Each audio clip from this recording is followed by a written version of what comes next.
ये उन दिनों की बात है जब मैं उम्मीद से थी। मेरा शौहर एक टैक्सी ड्राइवर था। मैं घर में सफाई कर रही थी कि बाहर से किसी के चीखने चिल्लाने की आवाज़ आई और मैं भाग कर बाहर निकली तो मेरे पड़ोस की एक बूढ़ी औरत तो उस वक्त अपनी बालकनी से नीचे लटक रही थी। उनके घर की बालकनी फर्स्ट फ्लोर पर थी और मैं जैसे ही भाग कर सीढ़ियों से चढ़ने लगी, अचानक मेरा पाँव स्लिप हुआ और मैं सीढ़ियों से गिरती हुई नीचे ज़मीन पर आ गिरी। मुझे कुछ होश नहीं था। जब मुझे होश आया तो अपने आप को एक बंद कमरे में पाया। मेरे इर्द गिर्द एक सफ़ेद लिबास में औरत थी। मैंने उससे पूछा कि आप कौन हो, तो कहने लगी मैं नर्स हूँ और आप इस वक्त अस्पताल में हैं। फिर आहिस्ता आहिस्ता मुझे याद आने लगा कि मेरे साथ क्या हुआ था। मैंने उठने की कोशिश की तो नर्स ने मुझे लेटे रहने का कहा और मैं लेटे लेटे नर्स को घूरने लगी। कुछ ही देर बाद मेरा शौहर कमरे में दाखिल हुआ। उनकी आंखों से साफ पता चल रहा था कि वो रो कर आए हैं। मैंने उनसे पूछा कि आप रो क्यों रहे थे, तो उन्होंने मुझे बताया कि हम लोग माँ बाप जैसी नेमत से महरूम हो गए हैं। ये क्या हो गया था मेरे साथ। मैं तो चीखने चिल्लाने लगी। मेरे शौहर ने मुझे हौसला दिया, सब्र करो, अल्लाह ने चाहा तो वो हमें फिर औलाद देगा। 2 दिन के बाद मैं अपने शौहर के साथ अस्पताल से डिस्चार्ज होकर घर वापस आ गई और अपने शौहर से पूछा कि पड़ोसन की बुढ़िया कहाँ गई, बच गई या गुजर गई। उसने बताया ऐन वक्त पर उसका बेटा आ गया था। उसने तुम्हें भी अस्पताल पहुंचाया और अपनी माँ की जान भी बचाई। मैंने अल्लाह का शुक्र अदा किया। मुझे क्या पता था कि यही पड़ोस बुढ़िया मेरी ज़िंदगी की खुशियाँ छीन लेगी। शुरू शुरू में मेरे खामन ने मेरा पूरा ख्याल रखा। फिर आहिस्ता आहिस्ता वो रातों को घर से गायब रहने लगे। मैं अक्सर उनसे लड़ाई भी करती थी कि कहाँ रहते हो। वो मुझे यही बताते कि अक्सर बुकिंग बहुत मिल जाती है, इसलिए घर नहीं आता। एक दिन ऐसा हुआ कि मेरे शौहर घर नहीं आए। मैं अपने कमरे में सोई हुई थी। अचानक मुझे ऐसे लगा जैसे कोई मेरे घर में दाखिल हुआ है। मैं हड़बड़ा कर उठकर बैठी और डर के मारे पसीना पसीना हो गई। और जैसे ही पानी गिलास में डालने के लिए जग उठाया तो जग में पानी नहीं था। प्यास बहुत लगी हुई थी, हालांकि खुश्क हो रहा था। आखिरकार हिम्मत करके उठी और रूम से बाहर निकली। आगे देखा तो मुझे तरह तरह की आवाज़ें आ रही थी, पर दिखाई कोई नहीं दे रहा था। मैं हिम्मत करके किचन की तरफ बढ़ी और पानी कूलर से डालकर पिया। वापस आकर बेड पर लेट गई। सारी रात डर के मारे नींद नहीं आई। सुबह फजर की अजान हुई तो उठकर नमाज पढ़ी। अचानक दरवाजे पर दस्तक हुई तो मैं उठ बैठी और डर के मारे दरवाज़ा नहीं खोल रही थी। लेकिन जब पूछा कि कौन हो तो मेरे शौहर की आवाज़ आई कि मैं हूँ। मैंने दरवाज़ा खोला। आगे मेरे शौहर बहुत घबराए हुए घर में दाखिल हुए। मैंने पूछा कि क्या हुआ है। उन्होंने कोई जवाब न दिया, बस टाल मटोल से काम लिया। कुछ लम्हे बाद दरवाजे पर ज़ोर से दस्तक हुई। दरवाज़ा खोला तो वही पड़ोसी बुढ़िया और उसका जवान बेटा खड़े थे। वो बूढ़ी औरत बार बार बेटे को कह रही थी चलो यहाँ से। उसने कुछ नहीं किया। उसने मेरे शौहर को आवाज़ दी कि बाहर निकलो। मेरा शौहर उसके बुलाने पर बाहर आया। उस आदमी ने मेरे शौहर को गिरेबान से पकड़ लिया और दूसरे हाथ से एक घड़ी दिखाते हुए कहा कि तुम्हारी घड़ी मेरे बेडरूम में क्या कर रही थी। वो बूढ़ी औरत बोली कि ये इसकी घड़ी शायद उस दिन अस्पताल में रह गई थी, लेकिन उसके बेटे को बहुत गुस्सा था और वह माँ की बात का यकीन नहीं कर रहा था। उसने मेरे शौहर को बहुत मारा पीटा और वहाँ से चले गए। मैंने खुद भी अपने शौहर से तफ्तीश की, लेकिन उसने मुझे असल बात ना बताई। सुबह वो काम पर चले गए। दिन को मैंने खीर बनाई और सोचा कि आस पड़ोस में दे दूं। घर में शौहर नहीं था। सोचा कि उसके आने से पहले ही खुद ही दे आती हूँ। खीर प्लेटों में डालकर एक ट्रे में प्लेटें रखी, पड़ोस में देने चली गई। सबके घरों में देकर आई और आखिर में उस बूढ़ी औरत के घर गई।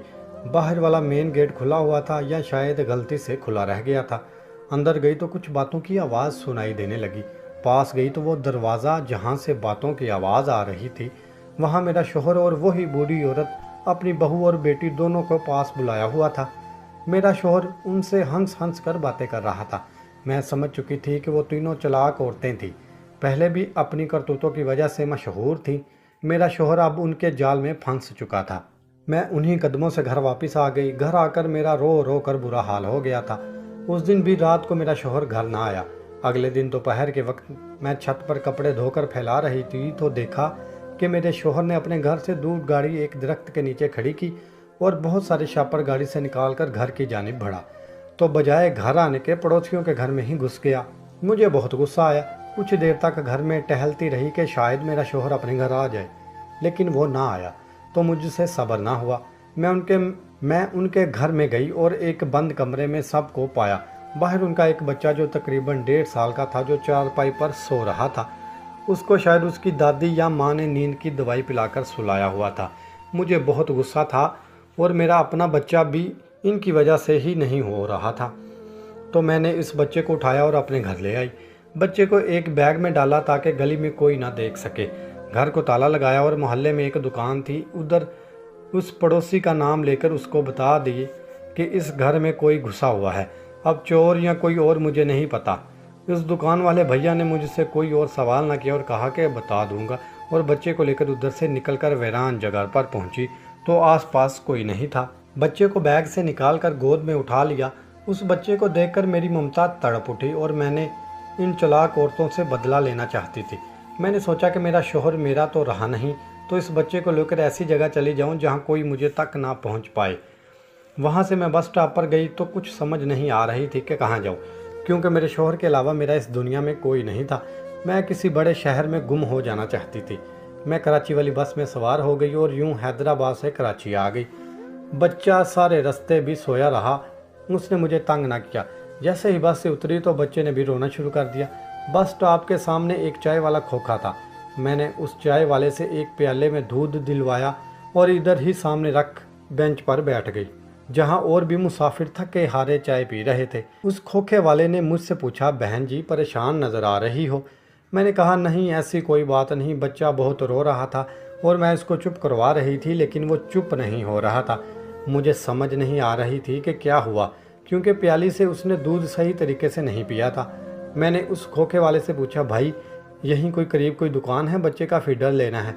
उसके पास एक काम करने वाला 10 साल का बच्चा था जो शायद उसका अपना ही था। उसने कहा कि मुझे कराकरी वाली दुकान दिखा दे। मैं उस बच्चे के साथ गई और उस दुकान से फीडर खरीदा और वापस उस खोखे वाले के पास आ गई। उससे दोबारा दूध खरीदा और बच्चे को पिलाना शुरू किया। वो भूखा था, दूध पीते ही फिर से सो गया। मैं काफ़ी देर उधर बैठी रही, समझ नहीं आ रही थी कि कहाँ जाऊँ। आखिरकार उस चाय वाले ने मुझसे पूछा, बहन सुबह से बैठी हो, शाम होने को है, कहीं जाना है या किसी ने लेने आना है? मैंने बताया कि भाई मेरे शोहर ने मुझे मार कर घर से निकाल दिया है और इस दुनिया में मेरा और कोई नहीं है। मुझे नहीं पता कि मेरी मंजिल कहाँ है। इस बड़े शहर में तो आ गई हूँ, लेकिन मैं यहाँ किसी को नहीं जानती, इसलिए बैठी हूँ। उस चाय वाले ने मेरी दास्तां सुनकर अफसोस का इजहार किया और मुझे कहा, बहन मेरा घर इधर करीब ही है, जब तक रहने का कोई और बंदोबस्त नहीं होता हमारे घर रह लो। मुझे उस वक्त वो फरिश्ते से कम नहीं लगा। उसकी बात मान के मैं उसके घर चली गई। आगे से मेरी हम उम्र औरत ने दरवाज़ा खोला। वो उसकी बीवी थी। मेरा सारा किस्सा उसके शोहर ने उसे बताया। इस औरत को भी मुझसे हमदर्दी हो गई। रात को मुझे खाना दिया। उनका एक ही कमरा था जिसमें वो अपने 2 बच्चों के साथ मुश्किल ज़िंदगी गुजार रही थी, लेकिन उनका दिल बहुत बड़ा था। अगली सुबह उस औरत ने मुझे नाश्ता देकर कहा, तुम घर ही रहो, मैं काम पर जा रही हूँ। मैंने पूछा, क्या काम करती हो? तो कहने लगी, लोगों के घरों में झाड़ू पोछा करती हूँ। मैंने सोचा कि जब तक उनके घर में पड़ी रहूँगी मैं भी उससे कहूँगी कि मुझे भी कोई लोगों के घरों में काम दिलवा दो। वो कहने लगी, ठीक है, मैं पता करूँगी, जिनको काम वाली चाहिए होगी फिर तुम्हें ले जाऊँगी। उस दिन मैंने उसे कहा कि तुम बेफिक्र होकर जाओ, तुम्हारे घर का सारा काम मैं करूँगी। पहले वो अपनी बेटी को साथ लेकर जाती थी, लेकिन उस दिन मेरे पास ही छोड़ गई। वो बच्ची मेरे बच्चे के साथ खेलती रही। शाम को जब वो घर आई तो उसने बताया कि इधर एक मैडम को अपनी बच्ची संभालने वाली चाहिए। वो ऑफिस जाती है, वो चाहती है कि कोई एतबार वाली औरत हो जो उसकी बच्ची का बहुत ख्याल रखे। उसने बताया कि सब उस पर बहुत एतबार करते हैं। 7 से 8 साल हो चुके हैं, वो सबको जानती है और वहाँ काम करती है। उसने मुझसे पूछा कि तुम्हारा अपना बच्चा छोटा सा है, क्या तुम कर लोगी? मैंने कहा, हाँ अब मजबूरी है, करना तो पड़ेगा। अगले दिन वो मुझे वहाँ ले गई जिस घर में मुलाजमा की ज़रूरत थी। मुझे वहाँ छोड़कर वो खुद काम पर चली गई। इस मैडम ने मुझे सारा काम समझा दिया, अपनी बेटी का टाइम टेबल, उसे किस वक्त क्या खिलाना है और बाकी सारी रूटीन भी कि किस तरह इसका ख्याल रखना है। वह बच्ची बामुश्किल 3 साल की थी, पर यूं होने लगा कि वो औरत अपनी बच्ची को मेरे पास छोड़कर खुद ऑफिस चली जाती थी। सारा दिन मैं उसका ख्याल रखती। उस मैडम ने अपने घर में ही रहने के लिए कमरा दे दिया था, क्योंकि मैं उसे भी अपनी मन घरट झूठी दास्तान सुना चुकी थी। एक दिन मैडम और उसका शोहर इतवार वाले दिन टीवी लॉन्च में बैठे कोई न्यूज़ देख रहे थे। उस वक्त ब्रेकिंग न्यूज़ आई कि घर की मुलाजमा 6 माह की बच्ची को लेकर फरार हो गई है। उस वक्त मैं झाड़ू लगा रही थी। अचानक साहब जी ने मुझे बुलाया और कहा, अपना शनाख्ती कार्ड लेकर आओ, मैं तुम्हारे थाने से तफ्तीश करवा लूँ।